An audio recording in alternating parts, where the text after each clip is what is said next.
Природа пикник кылат азыр. Куан.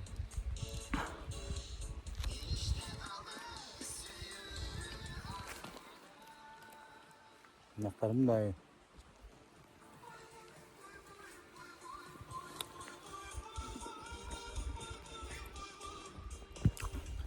Музыканы коюп койгонбуз.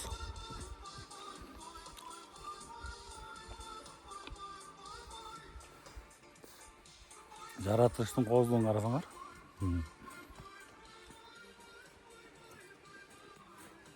Тоға шүйдім апельсин жеп отырып тұр. На мен апельсин десең.